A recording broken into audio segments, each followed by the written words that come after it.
Elizabeth Hartwell never imagined defiance would lead to devotion.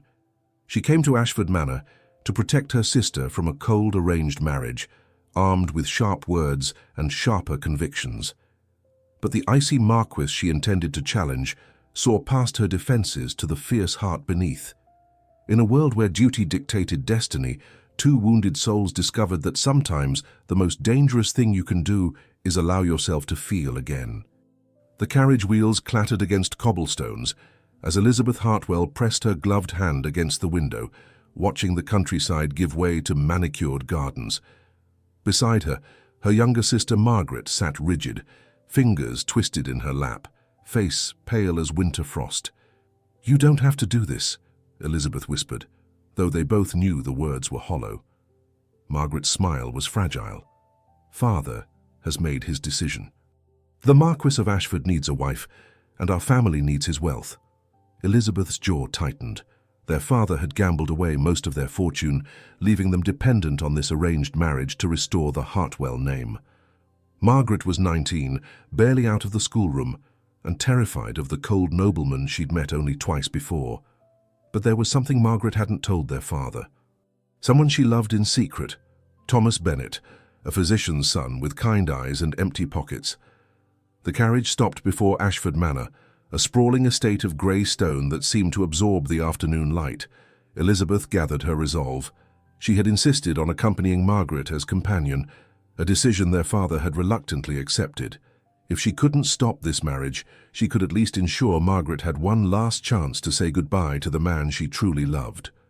Dyer Butler led them through marble halls to a drawing room, where the Marquess waited. Arthur Blackwood, Marquis of Ashford, stood by the window, tall, dark-haired, with features carved from granite and eyes like winter storms. He turned as they entered, his gaze sweeping over them with clinical assessment. "Miss Hartwell," he said to Margaret with a precise bow. His voice was cultured, controlled. "Welcome to Ashford Manor." Margaret curtsied, trembling slightly. His attention shifted to Elizabeth. "And you are?" "Elizabeth Hartwell, my lord. Margaret's elder sister." She met his gaze directly, refusing to lower her eyes as propriety demanded. Something flickered in his expression, surprise perhaps, or irritation. "I was not informed you would be joining us." "I insisted," Elizabeth said calmly. "My sister is young. She requires proper chaperoning. I have a mother for such purposes. I'm sure Lady Ashford is most capable. Nevertheless, I am here." The silence stretched between them, taut as a bowstring. Margaret looked between them with wide eyes. Finally, Arthur inclined his head. "Very well. Mrs. Prescott will show you to your rooms." That evening, Elizabeth descended to dinner with Margaret, who looked even paler in candlelight. The dining room was cavernous, dominated by a table that could seat 30. Arthur sat at the head, his mother, Lady Ashford, to his right, a handsome woman with silver hair and shrewd eyes.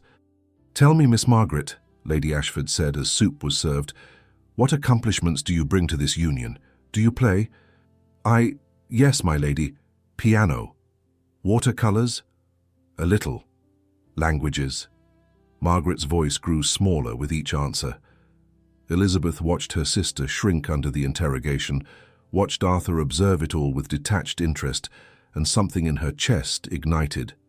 "My sister," Elizabeth said clearly, "is accomplished in kindness, which is far rarer than watercolors. She has a gift for healing. She volunteers at the parish, tending to sick children. She reads to the elderly. How charming," Lady Ashford interrupted, her smile brittle. "Though such activities will hardly be necessary once she is Marchioness." "Why not?" Elizabeth asked. "Surely a title doesn't require abandoning compassion." Arthur's gaze fixed on her, sharp and assessing. "You speak boldly for a guest, Miss Elizabeth." "I speak truthfully, my lord." "Is that not valued here?" "Truth can be wielded as weapon or gift. Which do you offer?" Elizabeth set down her spoon with deliberate care. "That depends on what you're asking. If you're asking whether I think it's just to marry my sister for her dowry, while showing no interest in who she actually is, then yes, I wield truth as weapon." Margaret gasped softly. Lady Ashford's eyes widened. Arthur leaned back in his chair, studying Elizabeth with new intensity. You presume to know my motivations. I know what I observe. You've barely looked at her. You haven't asked what she likes, what she fears, what she dreams. She's a column in your ledger, not a person." "Elizabeth, please," Margaret whispered, but Arthur raised a hand, silencing them both. He stood walking slowly around the table until he stood beside Elizabeth's chair. She refused to crane her neck to look up at him, instead staring straight ahead.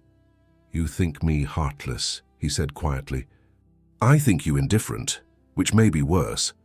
And you believe marriage should be built on what, romantic passion? Fairy tales?" Elizabeth turned then, looking up into his face. "I believe people deserve to be seen, to be known, even in arrangements of convenience." Something shifted in his expression, a crack in the ice, brief but unmistakable. Then his features hardened again.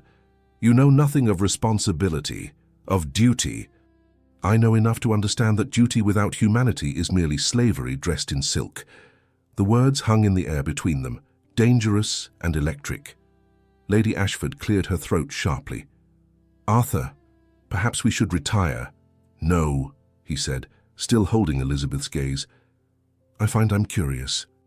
Miss Elizabeth, since you object to our arrangement, what would you propose instead?"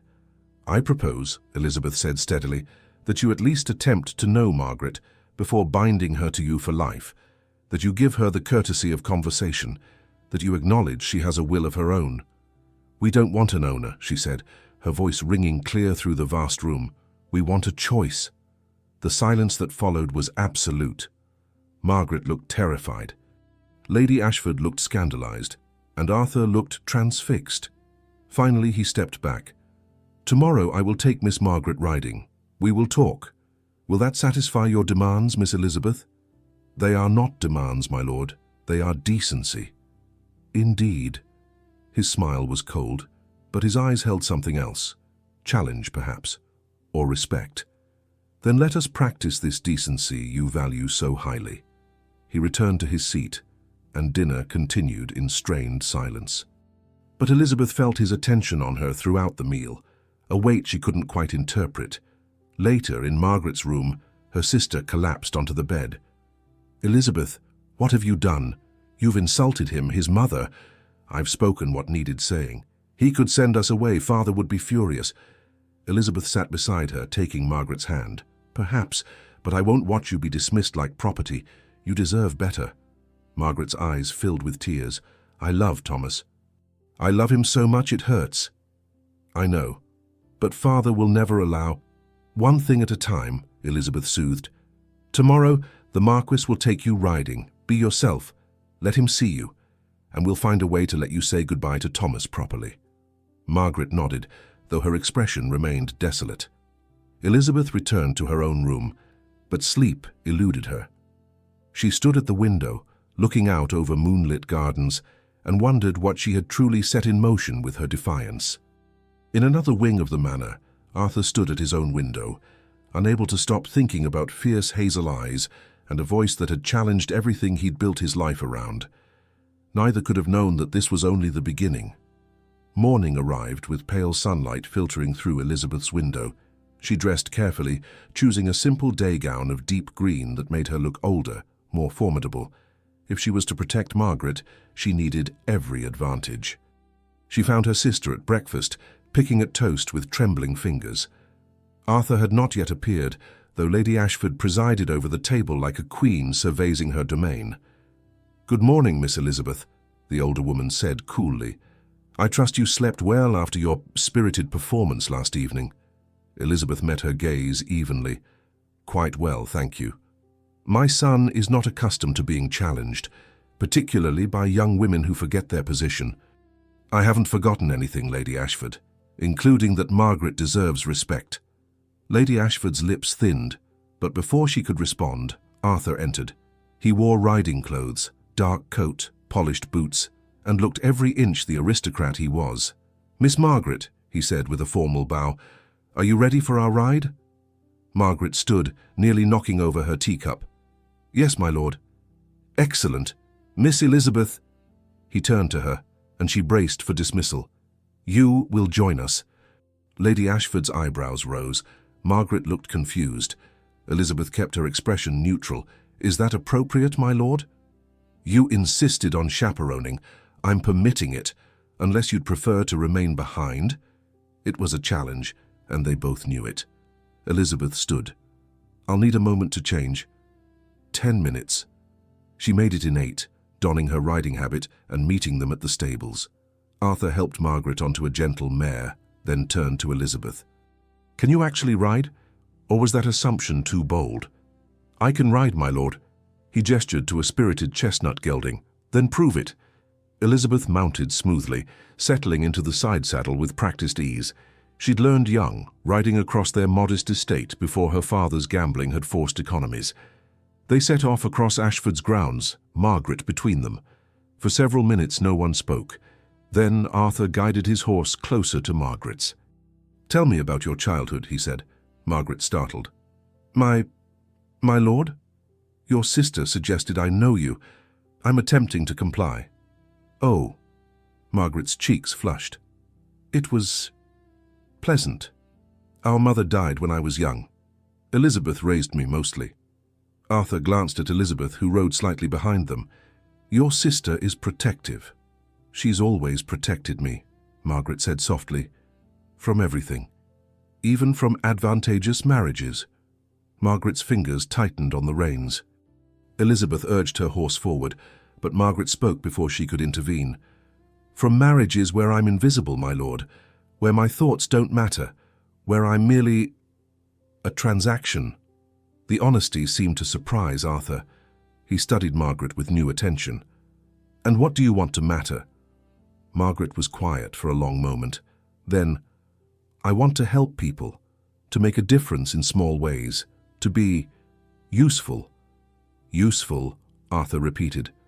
"Not wealthy, not titled. Those things don't bring happiness, do they?" Something shifted in Arthur's expression, a shadow crossing his features. "No," he said quietly. "They don't." They rode in silence through a grove of ancient oaks. Elizabeth watched Arthur carefully, trying to understand him. He wasn't what she'd expected. There was depth beneath the coldness, something wounded. "What about you, my lord?" Margaret asked, surprising everyone, including herself. "What makes you happy?" Arthur's laugh was bitter. "I don't pursue happiness, Miss Margaret. I pursue duty." "That sounds lonely." "It's practical." "It's sad," Elizabeth said before she could stop herself. Arthur reined his horse to face her. "You disapprove of duty, Miss Elizabeth. I disapprove of duty that crushes everything human beneath it." "And you believe you understand what it means to carry responsibility? To have hundreds depending on your decisions?" Elizabeth guided her horse closer. "I understand what it means to sacrifice for others. I've done it my entire life, but I haven't let it make me cold." "Cold?" His eyes flashed. "Is that what you think I am?" "I think you've convinced yourself that feeling nothing is strength, but it's just fear." Margaret gasped. Arthur's jaw clenched, and for a moment Elizabeth thought she'd pushed too far. Then he spurred his horse forward, galloping away across the meadow. "Elizabeth!" Margaret hissed. "You can't speak to him that way." "Someone needs to." They rode after him, finding him stopped by a stream, his horse drinking. Arthur stood apart, staring at the water. Elizabeth dismounted and approached cautiously. "My lord, you know nothing about me," he said without turning. "Nothing about what I've endured, what I've lost." "Then tell me." He turned then, and she saw something raw in his face. "Why? So you can weaponize it in your next clever speech?" "No. So I can understand." They stood in the dappled shade, the stream murmuring between them. Margaret remained mounted, wisely giving them distance. "My father," Arthur said slowly, "was a tyrant. He married my mother for her connections and made her life miserable. She endured 30 years of coldness, of being nothing more than an ornament. When he died 2 years ago, she could finally breathe. I swore I would never be like him." Elizabeth's throat tightened. "Yet, you arrange a loveless marriage." "I arrange a practical union. I don't pretend it's more. I won't give false hope." "Is honesty about emptiness really better than dishonesty about feeling?" Arthur stepped closer. What would you have me do? Pretend to love your sister? Lie to her? I'd have you try. Try to connect. Try to care. Try to see her as more than duty. And if I can't, Elizabeth met his gaze, then you'll become exactly what you swore you'd never be. The words landed like stones. Arthur stared at her, something warring behind his eyes. Anger, recognition, something else she couldn't name. Finally, he turned back to Margaret. Forgive me, Miss Margaret. That was ungentlemanly. Margaret smiled tremulously. You're forgiven, my lord. Tell me more about your parish work. I want to understand. As they rode back, Margaret talked haltingly about the children she'd helped, the families she'd visited. Arthur listened with what seemed like genuine interest, asking questions, making observations. Elizabeth fell behind again, watching them. Margaret was trying, truly trying, to connect with him, and Arthur, despite himself, seemed affected by her earnestness. But Elizabeth couldn't shake the image of his face by the stream, the rawness she'd glimpsed beneath his armor. That evening, as she helped Margaret prepare for dinner, her sister caught her hand. What is it? Elizabeth asked. He's not heartless, Margaret whispered. He's hurt, and you saw it first. Elizabeth said nothing, but unease coiled in her chest. Because Margaret was right, she had seen it. And worse, she had felt the pull of that wounded pride, that isolated strength. She was supposed to protect her sister from this man. She wasn't supposed to understand him. 3 days passed in careful routine. Arthur took Margaret riding each morning, their conversations growing easier. Elizabeth accompanied them always, watching her sister's fear gradually soften into something like comfort. But comfort wasn't love, and Margaret's heart belonged elsewhere. On the 4th evening, Elizabeth found Margaret crying in the garden, a letter clutched in her hands. What's happened? Margaret thrust the paper at her. Thomas's handwriting covered the page, desperate, aching words about missing her, about the impossibility of their situation. He's leaving, Margaret sobbed, going to Edinburgh to study. He says he can't bear to stay and watch me marry another man. Elizabeth held her sister while she wept. When? A week. He wants to see me once more before he goes, to say goodbye properly. Then you'll see him. Margaret pulled back. How? Father watches everything. And now Arthur. I'll find a way. But finding a way proved difficult. The estate was vast, but Arthur seemed to be everywhere. He worked in his study during the mornings, consulted with his steward after luncheon, rode the grounds in the afternoon, and increasingly, his attention fixed on Elizabeth whenever she entered a room.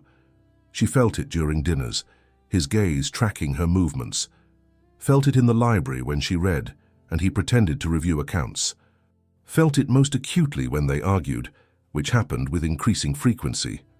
You disagree for sport, he accused one afternoon in the drawing room. I disagree when you're wrong, Elizabeth countered. About what precisely? About enclosure laws. You said the displaced farmers should simply adapt. They should. Progress requires change. Progress built on human suffering isn't progress. It's cruelty. Lady Ashford sighed dramatically from her embroidery. Must you two spar constantly? Your son invites it, my lady. I invite nothing, Arthur said, but his eyes gleamed with something like enjoyment. You insert yourself into every conversation. Because your conversations need perspective beyond privilege. And you provide this perspective? You who've never managed an estate or understood economic necessity? Elizabeth stood, setting down her teacup with deliberate precision. I've understood poverty, my lord. I've understood what it means to choose between pride and survival. Have you? The room fell silent. Arthur's expression hardened, but beneath it she saw that flash of pain again, the wound she kept prodding without meaning to. You know nothing about my choices, he said quietly. Then stop making assumptions about mine. She left before he could respond, her heart pounding. Margaret followed her upstairs. You're provoking him, her sister said. He provokes me first. Elizabeth. Margaret studied her face. You don't what? You don't feel anything for him, do you? The question struck like lightning. Elizabeth turned away. Of course not. I despise what he represents. That's not an answer. It's the only answer I have. But that night, lying awake, Elizabeth couldn't escape the truth. She did feel something, a terrible, unwanted fascination. Arthur challenged her in ways no man ever had. He was intelligent, wounded, infuriating. And when he looked at her with those storm-grey eyes, something in her chest pulled tight. She hated it, hated herself for it.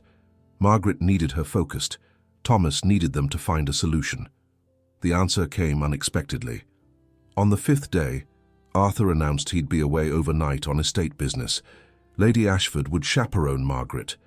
Elizabeth seized the opportunity. She wrote to Thomas, arranging a meeting in the village, a small inn where he could see Margaret briefly, safely. The afternoon of Arthur's departure, Elizabeth claimed a headache and convinced Lady Ashford to let Margaret tend to her. Once alone, they slipped out through the servants' entrance, borrowing cloaks and a small cart. The village was 3 miles distant. They arrived as twilight fell, finding Thomas waiting in a private parlour, his face transformed by relief. "Margaret," he breathed. Elizabeth stepped outside to give them privacy, standing guard in the hallway. Through the door she heard their muffled voices, joy and heartbreak mingling. 15 minutes passed, 20. Elizabeth paced, anxiety mounting. They needed to return before... "Miss Elizabeth!" She spun around. Arthur stood at the end of the hallway, still in his travelling coat, his expression unreadable. Her stomach dropped. "My lord, I thought that I'd be gone." He walked toward her slowly. "My business concluded early. Imagine my surprise when I returned to find both you and your sister missing. We came to the village. Margaret wanted... I know what she wanted." He stopped before the parlour door. "I know exactly who's in there." Elizabeth's mind raced. "Please, don't..." "Don't what? Stop her from seeing the man she actually loves?" His voice was quiet, almost gentle. "Why would I do that?" She stared at him, uncomprehending. Arthur reached past her, knocking once on the door. It opened, revealing Margaret's tear-stained face and Thomas standing protectively beside her. "Mr. Bennet," Arthur said calmly, "I presume..." Thomas paled. "My lord, I can explain..." "No explanation necessary. You love Miss Margaret. She loves you. The situation is remarkably clear." Margaret clutched Thomas's arm. "Please, my lord, don't tell our father." "I have no intention of telling anyone." Arthur's gaze moved to Elizabeth. "But we need to talk, all of us." They sat in the parlour, an absurd gathering. Arthur took a chair by the window, studying them with that analytical intensity Elizabeth had come to recognize. "How long?" he asked Margaret. 2 years, my lord." "And you never told your father because?" "Thomas has no fortune, no title. Father would never..." Her voice broke. Arthur nodded slowly. Then, incredibly, he smiled. A real smile, without coldness.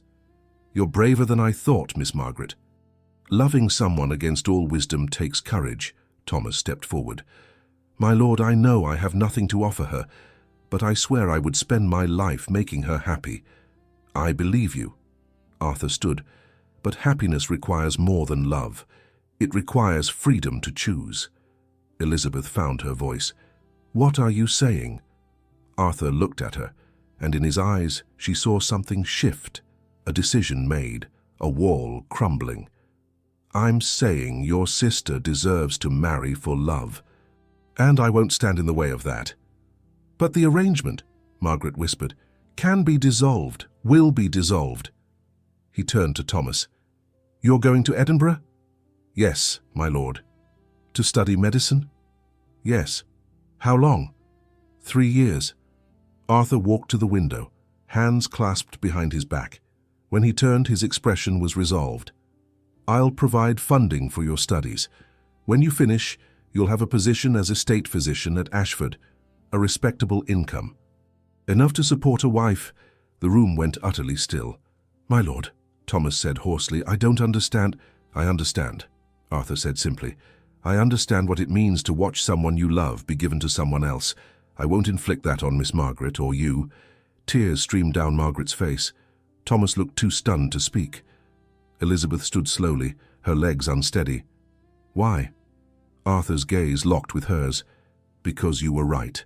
About all of it. And I'm tired of being what I swore I'd never become. The ride back to Ashford Manor passed in stunned silence.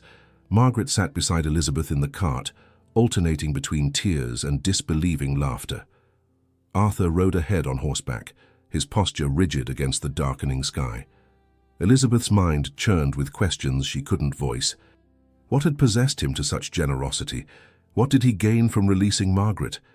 And why did his reasons matter so much to her? They arrived after dark. Lady Ashford waited in the entrance hall, her face thunderous. "Where have you been? I've been frantic." "A misunderstanding, Mother," Arthur said smoothly. "I took the ladies to inspect the village almshouse. Miss Margaret expressed interest in charitable work." Lady Ashford's eyes narrowed, but she accepted the lie with pursed lips. "Next time, inform me before disappearing." "Of course."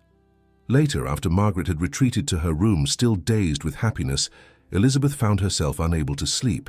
She wrapped a shawl around her shoulders and descended to the library, seeking distraction in books.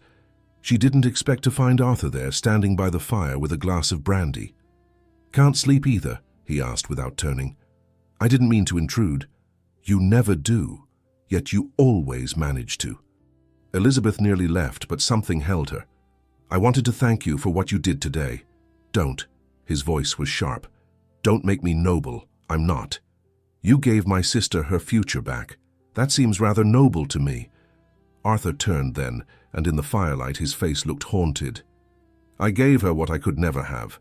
There's selfishness in that, not nobility." Elizabeth moved closer, drawn despite herself. "What do you mean?" He studied her for a long moment, then gestured to the chair across from his. "Sit. If you're going to interrogate me, at least be comfortable." She sat, and he poured her a small measure of brandy without asking. She accepted it, the crystal warm in her hands. "My father," Arthur began slowly, "arranged my engagement when I was 22, to a woman named Catherine. She was beautiful, accomplished, everything a marquis should want. What happened? I fell in love with someone else." His laugh was bitter. "A painter's daughter, brilliant, passionate, completely unsuitable. I was young enough to believe love mattered more than duty." Elizabeth's chest tightened. "And? My father discovered us, threatened to ruin her family, destroy her father's livelihood, unless I ended it immediately." Arthur drained his glass. "So I did. I married Catherine as planned." Did you love her, eventually?" "I tried. For 3 years I tried to make it work, but Catherine knew. She always knew she was second choice. It poisoned everything between us." He refilled his glass with careful precision. "She died in childbirth. The baby didn't survive either." "Arthur." The name escaped before Elizabeth could stop it. His eyes snapped to hers at the intimacy. "Don't pity me. I don't deserve it." "I don't pity you. I grieve for you, for her, for all of you. Grief is useless. It changes nothing. It reminds us we're human, that we can still feel." Arthur stood abruptly, moving to the window. "Feeling is what destroys us, Miss Elizabeth. It's what made me weak, made me fail Catherine, fail my child. I swore I'd never let it control me again." Elizabeth set down her glass and crossed to him. "So you decided to feel nothing? To turn yourself to stone? It's safer. It's death. Just slower." He turned to face her, and suddenly they were too close, barely a foot apart. Elizabeth could see the firelight reflecting in his eyes, could smell the faint scent of sandalwood and smoke. "You don't understand," he said roughly. "You speak of humanity as if it's simple, as if caring doesn't tear you apart." "Of course it does. But the alternative is worse. The alternative is becoming nothing. Maybe nothing is preferable to constant pain. I don't believe that. And neither do you, or you wouldn't have helped Margaret today." Arthur reached out, and for one breathless moment Elizabeth thought he might touch her face. Instead, his hand fell back to his side. "You're dangerous, Miss Elizabeth." "How so?" "You make me remember what it felt like to hope, to want." His voice dropped to barely a whisper. "And I can't afford that weakness again." The confession hung between them, raw and electric. Elizabeth knew she should step back, should restore proper distance. But she couldn't move. "Maybe it's not weakness," she said softly. "Maybe it's courage. Or foolishness, I haven't decided which." A log shifted in the fireplace, sending up sparks. The sound broke the spell, and Arthur stepped away, creating space between them. "You should retire," he said formally. "It's late." "Arthur, please." The word was almost desperate. "Please go." Elizabeth went, her heart hammering. But at the door, she paused. "The woman you loved. The painter's daughter. What was her name?" He was silent for so long she thought he wouldn't answer. Then, "Anne. Her name was Anne. She must have been remarkable." She was. Arthur's reflection in the dark window looked infinitely tired. "And I destroyed her." Elizabeth wanted to argue, to comfort, but the desolation in his voice stopped her. She left him there, alone with his ghosts. In her room, she pressed her hands against the cool window pane and tried to calm her racing thoughts. This was wrong. Everything about this was wrong. Arthur was meant to marry Margaret. No, had released Margaret, but that didn't mean... What did it mean? Margaret was free to love Thomas. But Arthur had made no promises about what would happen now. Their arrangement was dissolved, but her family still needed the alliance. Her father would be furious. And beneath all those practical concerns lay something more dangerous, the way her heart had stuttered when Arthur looked at her.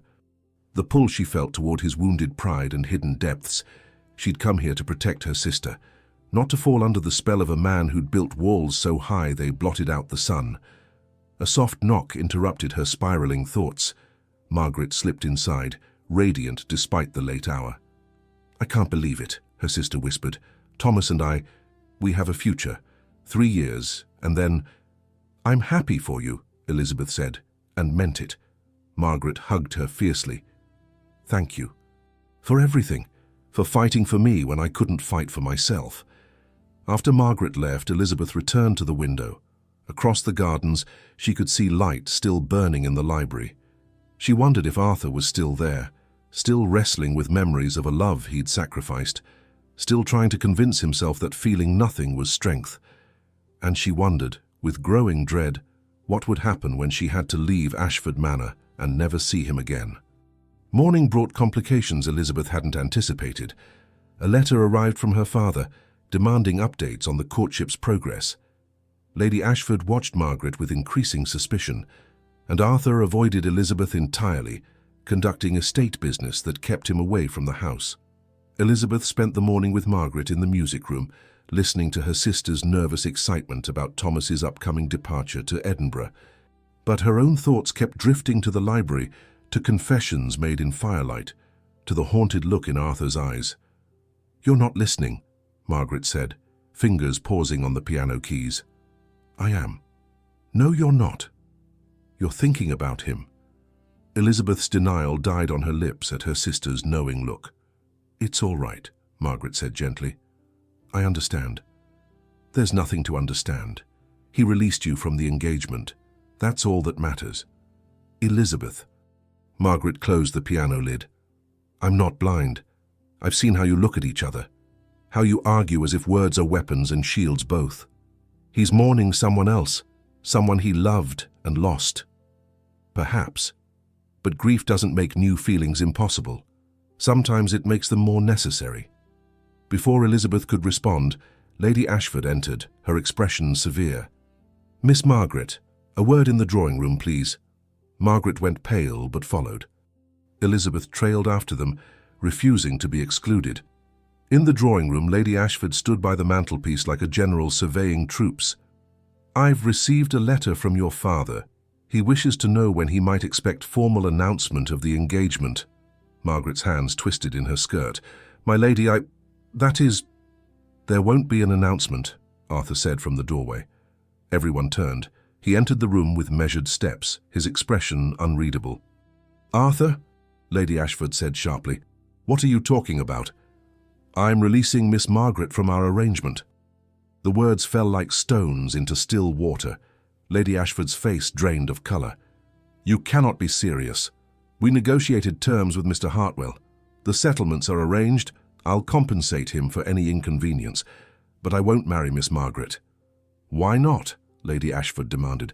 "She's perfectly suitable, well-bred, biddable. She loves someone else." Silence crashed through the room. Margaret looked at Arthur with wide, frightened eyes. Lady Ashford's voice turned to ice. "What nonsense is this?" "Not nonsense. Truth." Arthur's gaze moved to Elizabeth briefly before returning to his mother. "Miss Margaret has given her heart to an honourable man, a physician. I won't force her into a loveless marriage when love is possible elsewhere." "Love!" Lady Ashford spat the word. "You speak of love as if it matters, as if it's foundation for anything lasting. Perhaps it's not, but its absence certainly isn't either." Lady Ashford stepped toward her son, fury radiating from her. "Your father would be appalled. After everything, after Catherine, you swore you'd never let sentiment cloud judgment again." "I swore I'd never become him," Arthur said quietly, "and forcing this marriage would do exactly that." "You're being a fool. Just like before, just like with that painter's girl. Don't." Arthur's voice cracked like a whip. "Don't speak of Anne." "Why not? She's the reason you're like this. Broken, unable to think clearly. If you'd simply forgotten her as you should have—" "Mother." The word held warning, but Lady Ashford couldn't stop. Years of frustration poured out. "You mourned a woman who was beneath you. Then you married Catherine out of duty and made her miserable. And now you'll throw away a perfectly good alliance because you've developed some ridiculous attachment to—" She stopped abruptly, her eyes moving to Elizabeth. The silence that followed was absolute. "To whom?"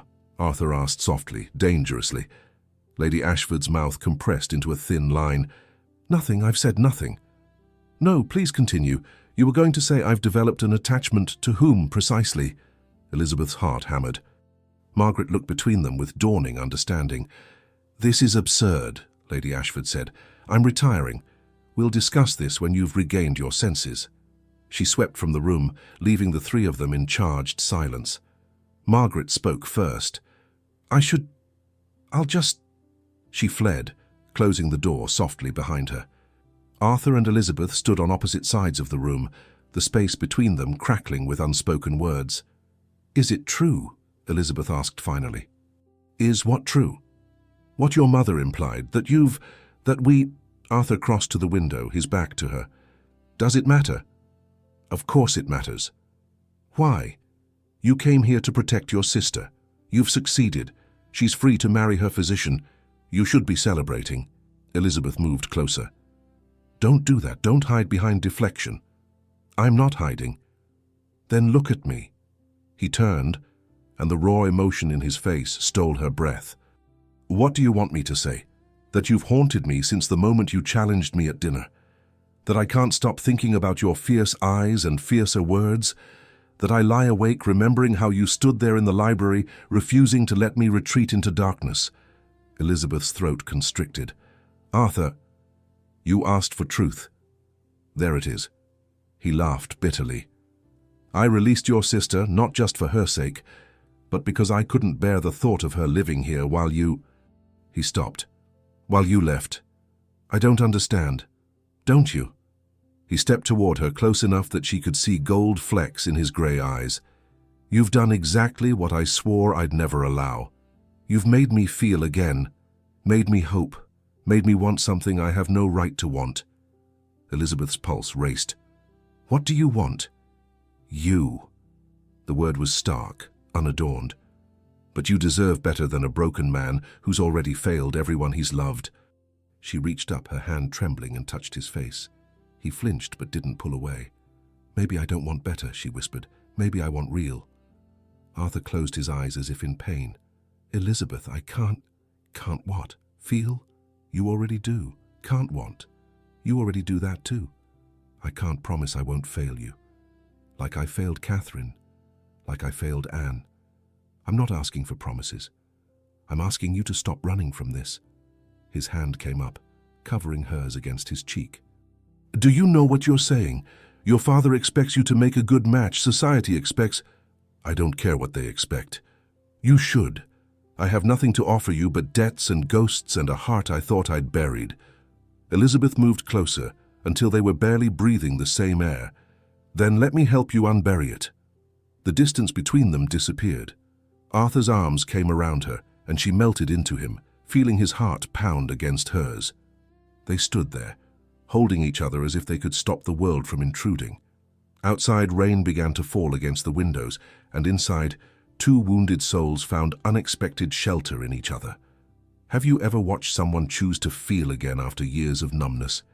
It's terrifying and beautiful all at once, like watching ice crack in spring, uncertain whether the thaw will bring floods or flowers. If this story has touched your heart, I'd love to hear from you. Subscribe for more tales of courage and connection, and leave a comment telling me where in the world you're listening from. Your presence here matters. The rain continued through the night, trapping them all inside Ashford Manor like pieces on a chessboard. Elizabeth woke to grey skies and the weight of what had passed between her and Arthur in the drawing room. She'd held him. He'd confessed feelings he'd sworn never to have again. And now, in the cold light of morning, reality pressed in with all its complications. Her father would never approve a match with Arthur, not now that the arrangement with Margaret had dissolved. He'd see it as betrayal, as Elizabeth stealing her sister's prospect. The scandal would be unbearable, and Arthur himself remained an enigma. He'd spoken of wanting her, but wanting and choosing were different things.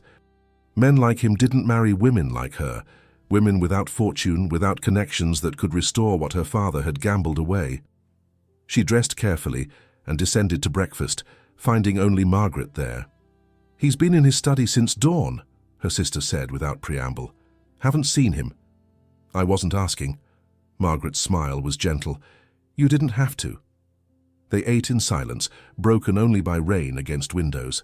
Then Lady Ashford entered, her expression glacial. "Miss Elizabeth, a word in the library." It wasn't a request. Elizabeth followed the older woman down the hall, her stomach tight with apprehension. The library was cold, despite the fire. Lady Ashford stood before it, her posture rigid with controlled fury. "What are your intentions toward my son?" The directness caught Elizabeth off guard. Don't dissemble. I have eyes. I see how he looks at you, how you've insinuated yourself into his thoughts." Lady Ashford's voice was sharp as cut glass. "You came here as your sister's companion. Now you've somehow convinced him to release her while developing an attachment to you instead."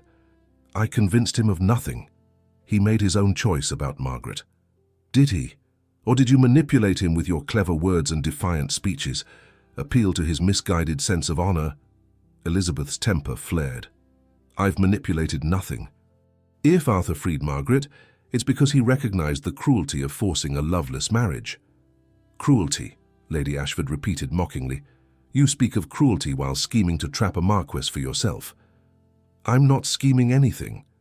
"Then what do you call it? You arrive uninvited, challenge my son at every turn, fill his head with romantic nonsense about feeling and choice, and now—" She stepped closer, her eyes hard. "Now he looks at you the way he once looked at that painter's daughter, the way that nearly destroyed him." Elizabeth held her ground. "Anne didn't destroy him. Your husband did. And the system that says love matters less than bloodlines. That system," Lady Ashford said coldly, "has preserved families like ours for centuries. It provides stability, continuity, order. What does your precious love provide? Heartbreak, loss, the kind of pain that breaks people, or the kind that makes them human." Lady Ashford's laugh was bitter. "You have no idea what you're talking about. You didn't see Arthur after Anne, didn't watch him try to rebuild himself after Catherine's death. He's only now beginning to function again, to accept his responsibilities. And you would drag him back into chaos. I would help him live again, not just function. By offering him what? You have no fortune, no connections. Your father has gambled away your prospects. What could you possibly give my son except more pain?" The words struck like physical blows, each one landing with precision. Elizabeth felt her carefully constructed confidence crack. "I never claimed to be a suitable match," she said quietly. "Yet you encourage his feelings anyway, knowing it leads nowhere, knowing society would mock him for choosing you." Lady Ashford moved to the desk, retrieving an envelope. "Your father wrote again this morning. He's furious about the broken engagement." demanding compensation, threatening to spread rumors about Margaret's behavior if we don't settle generously. Elizabeth's blood ran cold. He wouldn't. He absolutely would. Men like your father, desperate and proud, do terrible things. She held out the letter. Read it yourself. Elizabeth took it with shaking hands. Her father's handwriting covered the page, angry, accusatory. He blamed her for the failed arrangement, claimed she'd sabotaged Margaret's future out of jealousy. Demanded £5,000 in compensation, or he'd ensure everyone knew Margaret had been conducting an improper relationship under Arthur's roof.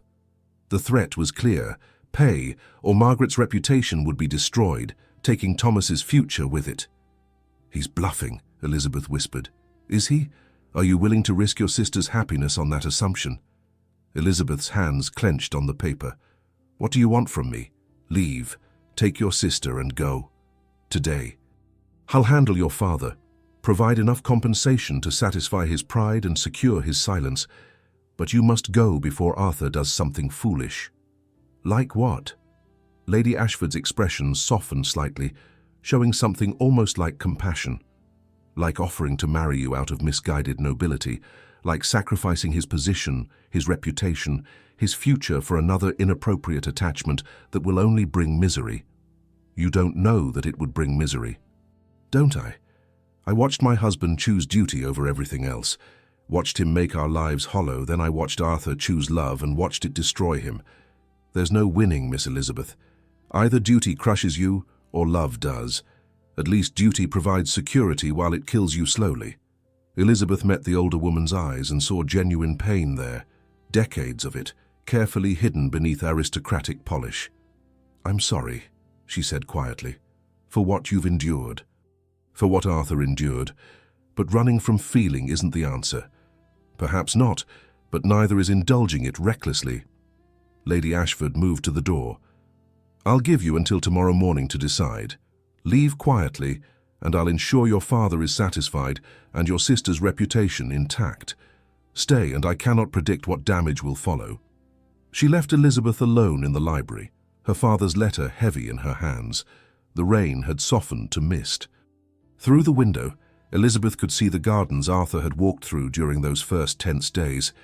She thought of him in his study now, likely wrestling with his own demons, trying to reconcile what he'd felt with what he'd sworn. Lady Ashford wasn't entirely wrong. Elizabeth had no fortune, no position. Her father's desperation made her a liability rather than an asset, and Arthur had already sacrificed one love to duty, already lost a wife to his attempts at doing the right thing. Could she really ask him to risk himself again? For her? A soft knock interrupted her thoughts. Margaret entered, her face anxious. Lady Ashford looked furious when she left. What did she say? Elizabeth handed her the letter, watched her sister's face pale as she read their father's threats. "We have to leave," Margaret whispered. "If father spreads rumors about me and Thomas, I know. But you and Arthur? There is no me and Arthur. There can't be." Margaret gripped her hands. "Don't say that. Don't give up because father is being vile. It's not just father, it's everything. I have nothing to offer him except complications. You offer him yourself. That should be enough." But as Elizabeth looked out at the mist-shrouded gardens, she wasn't certain anything would ever be enough to bridge the chasm between what they felt and what the world would allow. Elizabeth avoided Arthur for the rest of the day, claiming a headache and remaining in her room. Margaret brought her tea and worried looks, but Elizabeth had no comfort to offer. By evening she'd made her decision. She would leave tomorrow as Lady Ashford demanded. It was the only way to protect Margaret, to free Arthur from another impossible choice, to spare them all the pain that would inevitably follow. She began packing, folding dresses with mechanical precision. Each garment felt like a small surrender. A knock interrupted her. She expected Margaret, but Arthur's voice came through the door. "Elizabeth, I know you're there." Her hands stilled on the silk in her lap. "I'm indisposed, my lord." "Don't." The word was sharp. "Don't retreat to formality now. Open the door." She shouldn't. Every reasonable instinct told her to send him away. But she opened the door anyway. Arthur stood in the hallway, his cravat loosened, his hair disheveled, as if he'd been running his hands through it. He looked exhausted and determined in equal measure. "You've been avoiding me all day." "I've been resting." His gaze moved past her to the open trunk, the folded clothes. His expression hardened. "You're leaving. Tomorrow." "Yes." "Why?" Elizabeth stepped back, allowing him to enter. Propriety be damned, nothing about this situation was proper anymore. Arthur closed the door and leaned against it, his eyes never leaving her face. "Tell me why." "Because it's sensible. Margaret is free to marry Thomas. The arrangement is dissolved. There's no reason for us to remain." "No reason," he repeated flatly. "None that matter." "That's a lie." He moved toward her, and Elizabeth's breath caught. "You're running, just like I've been running for years, and I won't let you." "You won't let me." Anger sparked in her chest, easier than the grief threatening to overwhelm her. "You have no authority over my choices." "No, but I have a right to know why you're making them. Yesterday you told me to stop running from what we feel. Today you're doing exactly that." Elizabeth turned away, unable to face the intensity in his eyes.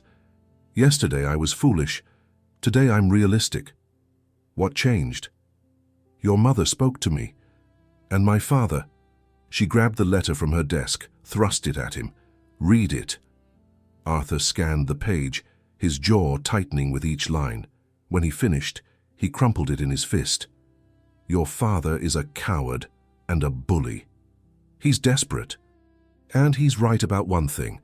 I have nothing to offer you, no fortune, no connections, just a scandal-prone family and a sister who needs protecting. You think I care about fortune? I think you should. Your mother certainly does. She made it very clear that I'm unsuitable, that I'd bring you nothing but—" "My mother," Arthur interrupted, his voice dangerously quiet, "spent 30 years in a loveless marriage that nearly killed her spirit. Forgive me if I don't take her counsel on matters of the heart. But she's not wrong." Elizabeth forced herself to meet his gaze. "Society would mock you for choosing me. Your position would suffer. And for what? A woman who argues with you constantly and brings nothing but complications?" Arthur closed the distance between them in 2 strides. "You bring everything that matters: intelligence, fire, the courage to challenge me when I'm wrong, the compassion to see past my armor." His hands came up to frame her face. "You make me want to be better than what I've become." "Arthur, please, I love you." The words stopped her heart. Elizabeth stared at him, unable to breathe. "I know it's too soon," he continued roughly. "I know I have no right after knowing you mere weeks, but I've spent years feeling nothing. And then you walked into my dining room and lit everything on fire. You made me remember what it's like to be alive." Tears burned Elizabeth's eyes. "You can't love me. You loved Anne. You loved Catherine." "I cared for Anne. I tried to love Catherine. Neither felt like this." His thumbs brushed away tears she hadn't realized were falling. "This terrifies me, because I know what it's like to lose someone I love, and the thought of losing you, then let me go." The words tore from her throat. "Let me leave before this becomes something that destroys us both." "No." "Arthur!" "I said no." His forehead touched hers, his breath warm against her lips. "I've spent years being practical, being dutiful, choosing the safe path, and all it's brought me is emptiness. I won't choose that again, not when I've finally found something real." Elizabeth's resolve crumbled. "What about my father? Margaret's reputation? I'll pay him whatever he demands. More, if necessary. And I'll ensure Margaret's reputation remains untarnished. Thomas will have his funding, his position. They'll have their future. And us?" Arthur pulled back slightly, his eyes searching hers. "That depends on you. I can offer marriage, if you'll have me. A partnership, not a transaction. I know I'm damaged. I know I'll disappoint you sometimes, retreat when I should stay open. But I swear I will try. Every day I will try to be worthy of you." The proposal hung between them, beautiful and terrifying. Elizabeth thought of all the reasons to refuse: the scandal, the social disparity, the pain he'd already endured and might endure again. But she thought too of his confession in the library, of the way he'd freed Margaret out of empathy, not obligation, of how he challenged her mind and stirred her heart in equal measure. "I don't need you to be worthy," she whispered. "I need you to be honest, to let me see you, all of you, including the broken parts. Even the parts that are still healing? Especially those." Arthur's smile was tentative, wondering. "Is that a yes?" Before she could answer, he kissed her. Not the desperate collision she'd imagined, but something gentler, a question and an answer both. Elizabeth melted into him, her hands fisting in his coat, pulling him closer. The kiss deepened, became something urgent and necessary. Years of loneliness and denial poured between them, transmuting into heat and promise. Arthur's hands moved to her waist, anchoring her against him, and Elizabeth felt something in her chest unlock, a door she hadn't known she'd closed. When they finally broke apart, both breathing hard, Arthur rested his forehead against hers again. "Say yes," he murmured. "Say you'll marry me. Say you'll stay." Elizabeth thought of Lady Ashford's warning, of her father's threats, of all the rational reasons to walk away. Then she thought of a life without this man, without his brilliant, wounded mind and his hard-won smiles, without the way he looked at her as if she was somehow both mystery and answer. "Yes," she breathed. "God help us both. Yes." Arthur's laugh was shaky with relief. He kissed her again, then her forehead, her cheeks, her closed eyelids, as if mapping her with his lips, memorizing her. "We'll face them tomorrow," he promised. "My mother, your father, all of them. Together." "Together," Elizabeth agreed. Outside, the mist had cleared, revealing stars through the window. Inside, two people who'd forgotten how to hope began learning again, one heartbeat at a time. Morning arrived with crystalline clarity. Elizabeth woke in her own bed, alone but transformed. She dressed in her finest gown, deep sapphire that made her eyes luminous, and prepared for battle. Arthur had promised they would face his mother and her father together. Today would prove whether their newfound commitment could withstand the world's judgment. At breakfast, Lady Ashford's expression when she saw Elizabeth's unpacked presence was glacial. Margaret sat between them like a nervous diplomat. "I thought we had an understanding," Lady Ashford said coldly. "Plans changed," Elizabeth replied evenly. "Arthur has made his choice," Arthur said from the doorway. He crossed to stand beside Elizabeth's chair, his hand coming to rest on her shoulder, a declaration of solidarity.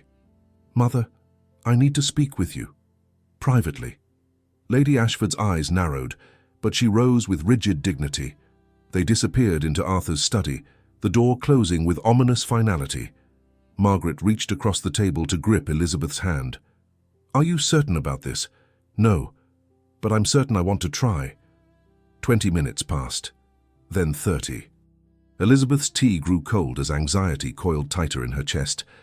Finally, the study door opened. Lady Ashford emerged, looking pale but composed. Arthur followed, his expression unreadable. "Miss Elizabeth," Lady Ashford said with careful formality, "it seems I owe you an apology." Elizabeth blinked in surprise. "My lady?" "My son has illuminated certain aspects of the situation I had not fully considered." The words came with difficulty, as if extracted under duress. "While I maintain reservations about the wisdom of this match, I will not stand in your way." It wasn't warm, it wasn't even particularly kind, but it was permission of a sort. "However," Lady Ashford continued, "there remains the matter of your father. He will not accept this gracefully." As if summoned by the mention, a commotion erupted in the entrance hall. Raised voices, the butler's protests, and then the drawing-room door burst open. Mr. Hartwell stood there, red-faced with fury, still in his travelling coat. "Where is she?" he demanded. "Where is the ungrateful wretch who destroyed her sister's future?" Elizabeth stood slowly. "Father." His eyes locked on her with pure venom. "You. I should have known.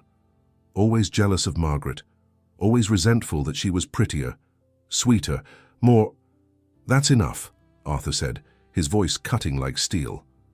Mr. Hartwell's attention swung to him. "Your Grace, forgive me, my lord, this is family business. Miss Elizabeth is my concern now, which makes it my business." "Your concern?" Mr. Hartwell's laugh was ugly. She's poisoned you against poor Margaret, hasn't she? Filled your head with lies. Margaret is free to marry the man she loves, Arthur interrupted. I released her from our arrangement because she gave her heart elsewhere. Elizabeth had nothing to do with that decision. Lies! Mr. Hartwell advanced into the room. Margaret had no other attachment until this scheming witch convinced her to manufacture one. She's destroyed my daughter's prospects out of spite. Father, that's not true! Margaret stood, tears streaming down her face. I've loved Thomas for 2 years. Elizabeth only helped me find courage to— Silence! Her father's hand rose, and Elizabeth moved instinctively between them. Don't you dare, she said quietly. Mr. Hartwell's face purpled. You dare speak to me that way? After what you've done? I should have sent you to your aunts years ago instead of letting you fill Margaret's head with your defiant nonsense. The only nonsense here is yours, Arthur said, moving to stand beside Elizabeth. Miss Margaret loves Mr. Bennet, a respectable physician. I've arranged for his education and future employment. They will marry when he completes his studies. Without my permission. She doesn't need your permission. She's of age. Mr. Hartwell's eyes darted between them, calculation replacing rage. I see you're infatuated with the elder sister. Very well. I'll withdraw my objections to Margaret's match. For a price, £10,000. The sum was staggering. Lady Ashford gasped. Margaret looked horrified. Arthur's expression didn't change. No. No? Mr. Hartwell's confidence wavered. But surely— I'll pay you £5,000 for Margaret's dowry, which is more than generous given the circumstances, not a penny more. And in exchange you will give your blessing to both Margaret's marriage and Elizabeth's. Silence crashed through the room. Elizabeth's marriage? Mr. Hartwell's eyes narrowed. To whom? To me, Arthur said simply. He took Elizabeth's hand, lacing their fingers together. I'm asking for your daughter's hand, with or without your blessing, but I'd prefer with it. Elizabeth's heart thundered. They hadn't discussed this, the public declaration, the confrontation. But Arthur's hand was steady in hers, his presence unwavering. Mr. Hartwell stared at them, then began to laugh, a harsh, disbelieving sound. You can't be serious. She has no fortune, no connections. She's a shrew with a sharp tongue who's never known her place. She, Arthur said, his voice dropping to something dangerous, is the most extraordinary woman I've ever met. She's intelligent, brave, compassionate. She challenges me to be better. She sees people as they are, not as society defines them. And yes, she has a sharp tongue, which she uses to defend those who cannot defend themselves. He released Elizabeth's hand, only to step toward her father, every inch the aristocrat now. You have spent years diminishing her, using her to raise Margaret while showing her nothing but disdain. You gambled away her future, then blamed her for the consequences. But she is not broken by your neglect. She is strengthened by it. And I consider it the greatest privilege of my life that she would consent to marry me. The speech left Mr. Hartwell speechless. Elizabeth felt tears burning her eyes, not of sadness, but of something too large to name. Lady Ashford moved forward, surprising everyone. Mr. Hartwell, I suggest you accept my son's generous offer. £5,000, your blessing for both marriages, and you walk away with your dignity intact. Refuse, and I will ensure every drawing room in London knows how you attempted to extort a Marquis. The threat was delicately delivered, but unmistakable. Mr. Hartwell's face cycled through emotions: rage, calculation, defeat. Finally, he gave a curt nod. Very well, 5,000, and my blessing. The word came with visible difficulty. Excellent, Arthur said coldly. My solicitor will draw up the papers. You're welcome to stay at the village inn until they're ready to sign. You are not, however, welcome in this house. Mr. Hartwell opened his mouth to protest, saw Arthur's expression and thought better of it. He left without another word, the door closing behind him with finality. In the silence that followed, Margaret rushed to Elizabeth, embracing her fiercely. You did it, you freed us both. Elizabeth looked over her sister's shoulder at Arthur, who watched them with an expression of wonder and relief. We freed each other, she said softly. Lady Ashford cleared her throat. I'll have the housekeeper prepare the blue drawing room. We have a wedding to plan. 2 weddings, actually. She paused at the door. "Welcome to the family, Miss Elizabeth. I suspect life will never be dull again." It was perhaps the closest thing to approval Elizabeth would ever receive, and somehow it was enough. The weeks that followed were a whirlwind of preparations. Thomas returned from London, overwhelmed by Arthur's generosity and Margaret's joy. The banns were read for both couples. Margaret and Thomas would marry first, a quiet ceremony in the village church. Elizabeth and Arthur would follow a month later, allowing time for a proper courtship in society's eyes. But society's eyes saw only surfaces. They couldn't see the way Arthur slowly opened like a flower turning toward light, how he began speaking of his past without flinching, how he laughed more freely.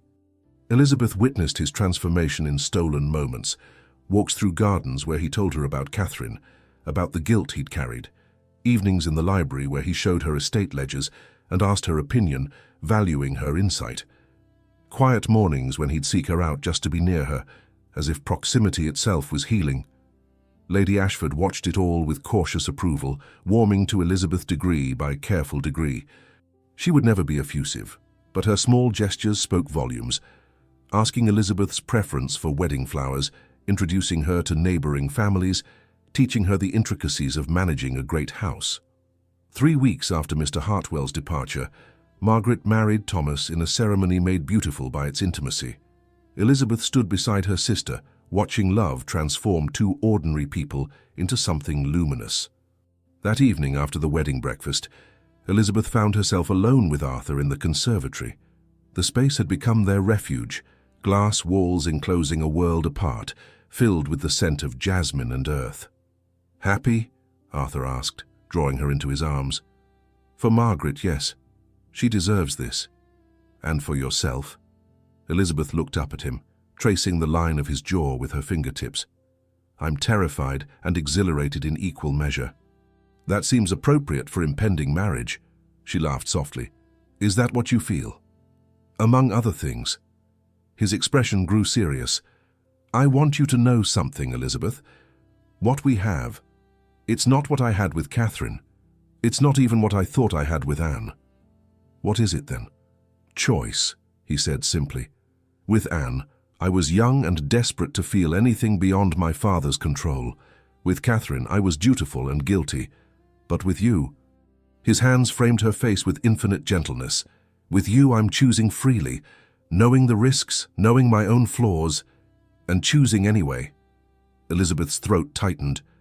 "I'm choosing too, knowing you still grieve, knowing you'll have days when you retreat into yourself, knowing this won't always be easy." "It won't be," he agreed. "But it will be real. Real is enough." Arthur kissed her then, slow and deep, and Elizabeth felt desire kindle low in her belly. They'd been careful these past weeks, never fully alone, always chaperoned, but tonight, with the house full of celebration and distraction, the world felt very far away. "Elizabeth," Arthur murmured against her lips, "we should stop." "Should we?" His eyes darkened. "The wedding is in a month. We should wait." "Why?" She traced the column of his throat, feeling his pulse jump beneath her fingers. "Because society says so. Because it's proper. Because I want our first time to be without guilt. Without..." His breath hitched as her fingers found the buttons of his waistcoat. "Elizabeth, you're making this very difficult." "Good." She smiled up at him, emboldened by the heat in his gaze. "You've made everything difficult for me since the moment we met. It's only fair." Arthur caught her hands, stilling them. "Are you certain? Once we cross this line..." "We've already crossed every other line. What's one more?" He studied her face with such intensity, she felt transparent. Whatever he saw there must have convinced him, because he pulled her close again, kissing her with new urgency. "Not here," he said roughly. "My study. There's a lock." They moved through shadowed corridors, hand in hand, hearts pounding. Arthur locked the study door behind them, turning to find Elizabeth already removing her gloves, her eyes never leaving his face. "You're sure?" he asked one final time. "I've never been more certain of anything." What followed was tender and awkward and perfect. Arthur's hands trembled as he unlaced her dress, his touch reverent. Elizabeth helped him with buttons and barriers, both of them laughing nervously at the complexity of proper attire. When they finally came together on the settee by the fire, Arthur paused, his weight braced above her. "I love you," he whispered. "Whatever happens, whatever comes, I love you." "I love you too," Elizabeth breathed, pulling him down to her. Their joining was slow, careful, two damaged souls learning to trust again. Arthur was gentle almost to a fault, constantly asking if she was all right, if anything hurt. Elizabeth guided him with touches and whispered reassurances, marveling at the intimacy of it all.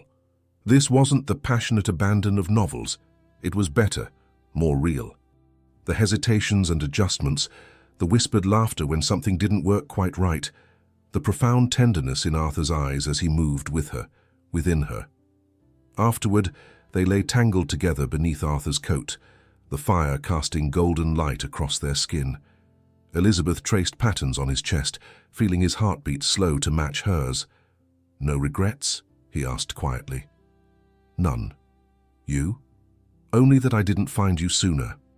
Elizabeth propped herself up on one elbow, looking down at him. The vulnerability in his expression made her chest ache.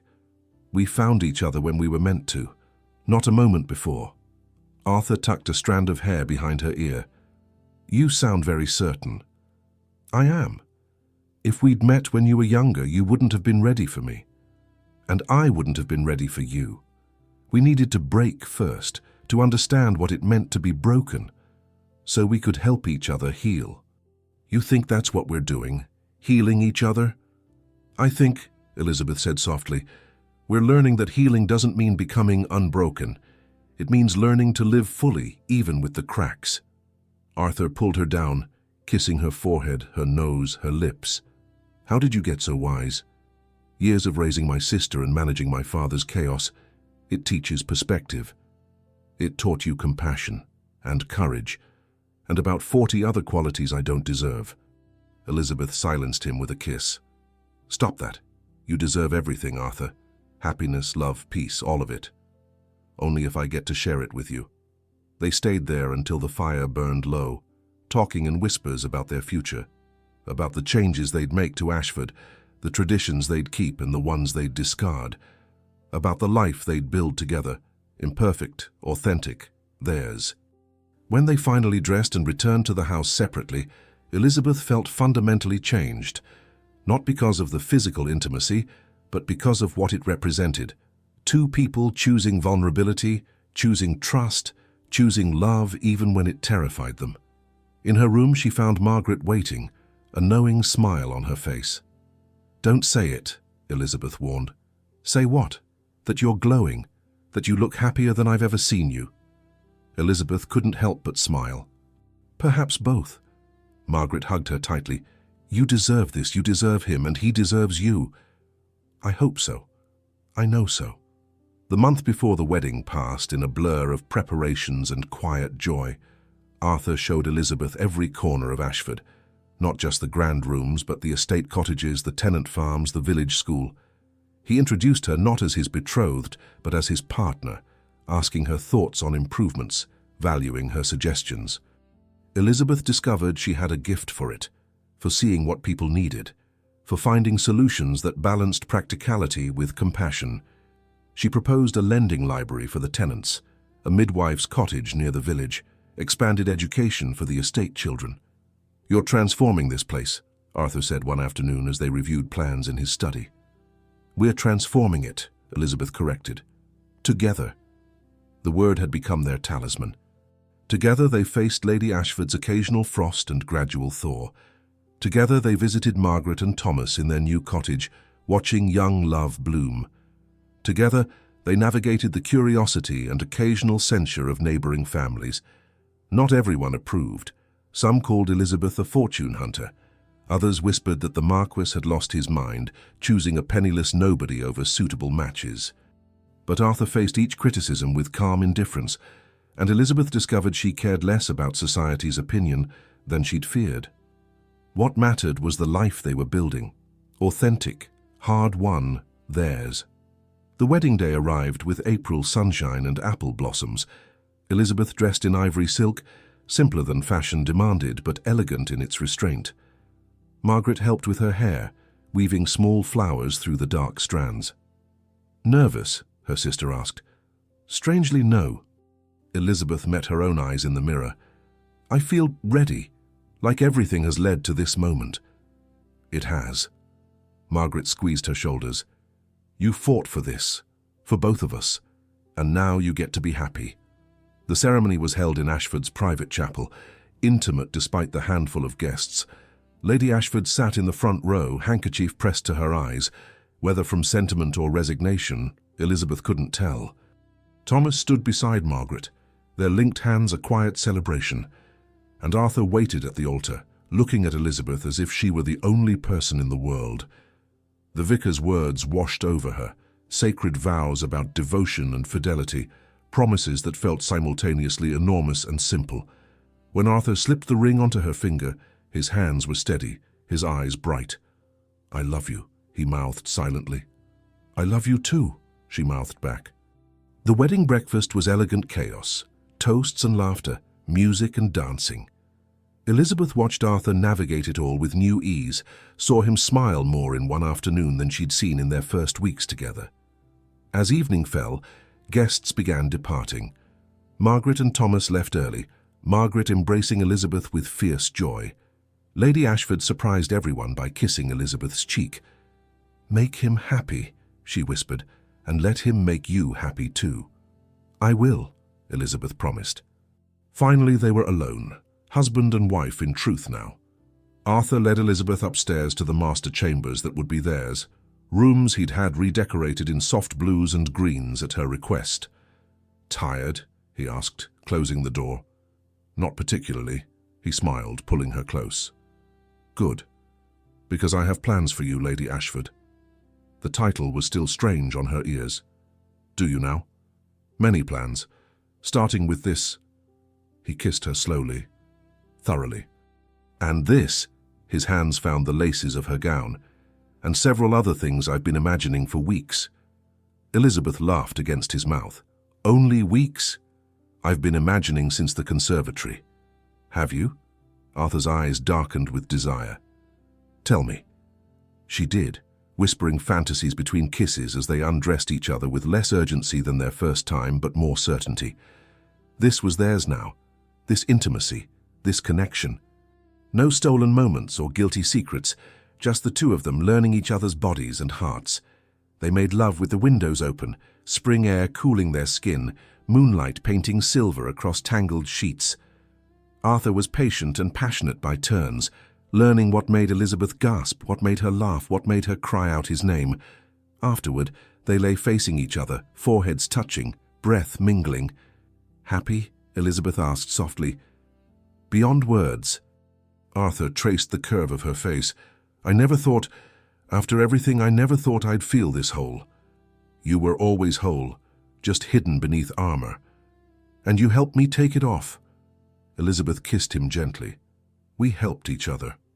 They talked deep into the night, about the future they'd build, the children they hoped for, the legacy they'd create together, about preserving what was good at Ashford while changing what wasn't, about proving that love and duty could coexist, that choice and responsibility weren't opposites but complements. "I want our children to choose," Arthur said suddenly. "Their spouses, their paths. I won't force them into arrangements like our fathers did." "Our children will be free to choose," Elizabeth agreed, "and we'll teach them that freedom comes with responsibility, to be kind, to be just, to see people as they are. You'll be an extraordinary mother. We'll be extraordinary parents. Together." There was that word again, solid and sweet. 5 years later, Elizabeth stood in Ashford's gardens watching her daughter, 3-year-old Anne, named for a love Arthur had finally laid to rest, chase butterflies through the roses. Nearby, Arthur held their infant son, rocking him gently while discussing crop rotation with Thomas, now Ashford's estate physician and trusted friend. Margaret appeared on the terrace, her own children in tow, her face bright with health and happiness. The two sisters had remained close, their families intertwining like the vines growing up Ashford's walls. Lady Ashford emerged behind Margaret, older now but softened by grandchildren and the peace that came from watching her son thrive. She'd never become warm exactly, but she was present, involved, occasionally even affectionate. "Mama!" Anne shrieked, running to Elizabeth with a crushed flower clutched in her fist. "Look, pretty." Elizabeth knelt, accepting the mangled blossom with appropriate reverence. "So pretty, darling. Shall we press it in your book?" Anne nodded vigorously, then raced off to find new treasures. Arthur joined Elizabeth, their son drowsy against his shoulder. "She has your determination. And your stubbornness. A dangerous combination." He kissed her temple. "I can't wait to see what she becomes." Elizabeth leaned into him, watching their assembled family, built not on obligation but on choice, not on duty but on love. "Do you ever regret it?" she asked quietly. "Choosing this path instead of the expected one?" Arthur was silent for a moment, considering. Then, "Not once, not ever. You gave me back my life, Elizabeth. Everything else is just details." She turned in his arms, looking up at the man she'd challenged and changed and chosen.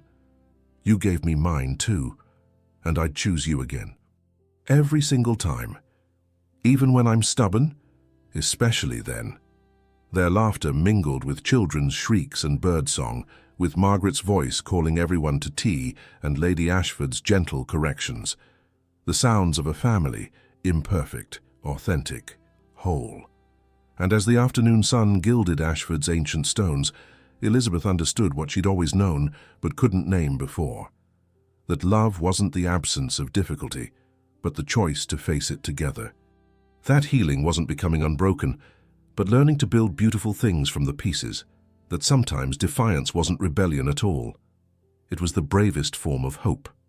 They say courage is standing alone in the face of impossibility, but perhaps true courage is allowing someone to stand with you, to see your fractures and stay anyway, to build something new from broken pieces, to choose connection over safety. Love doesn't erase our wounds.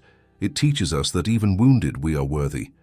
What scars have you let define you, and what might change if you let someone see them as simply part of your story? I'd love to hear your thoughts. If this tale touched you, leave a like, subscribe for more stories of transformation, and tell me in the comments where you're listening from today.